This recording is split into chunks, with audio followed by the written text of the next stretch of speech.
Sa video na ito, pag-uusapan natin ang kwento ni Kenneth Igano, isang batang Pilipinong boksingero na ang pangalan ay nagtapos sa malungkot na kabanata ng kanyang buhay matapos ang isang laban na panalo, ngunit nagdala ng hindi inaasahang trahedya.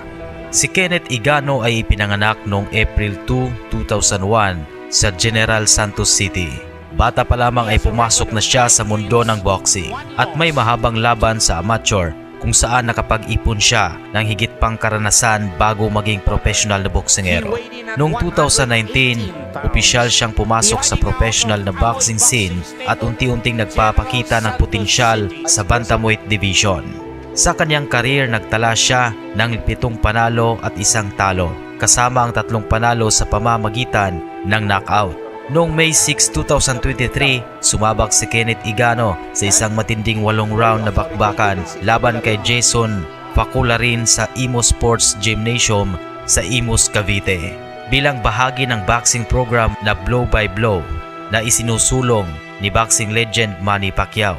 Ang labang ito ay nakunan sa video at nagpapakita ng matinding palitan ng mga suntok. Sa dulo ng 8 rounds, si Igano ay naitala bilang nanalo via unanimous decision na tila isang bagong hakbang sa kanyang karera. Ngunit habang hinihintay ang opisyal na anunsyo ng resulta, isang hindi inaasahang pangyayari, bigla siyang nawala sa malay at bumagsak sa kanyang sulok na tila hindi makagalaw. Agad siyang dinala sa stretcher at inihatid sa Imus Doctors Hospital. Ang eksenang bumalot sa madla ng pangamba at pagkabigla. Sa pagmamasid ng mga doktor, napag-alaman na si Igano ay nagkaroon ng brain hemorrhage, isang malubhang kondisyon kung saan may pagdurugo sa utak na sanhi ng malakas na suntok at stress sa ulo na hindi agad naagapan sa sandaling siya ay nag-collapse. Dahil sa malubhang kondisyon, inilagay si Kenneth sa isang medically induced coma at sumailalim sa emergency surgery. Habang nasa higaan, milyon-milyong puso ang nakatuon sa kanyang kalusugan. Kabilang na si Manny Pacquiao na nagsuyo at nangakong sagutin ang lahat ng gastusin ni Igano at nagpa-sponsor ng pagdalaw ng mga magulang niya sa ospital. Si Pacquiao ay nagbigay ng isang mensahe na puno ng malasakit. Sa kasamang palad, matapos ang ilang araw ng pagharap sa malubhang kondisyon, pumanaw si Kenneth Igano noong May 10, 2023 sa edad na 22 years old. Dahil sa mga head injuries na nakuha niya mula sa laban.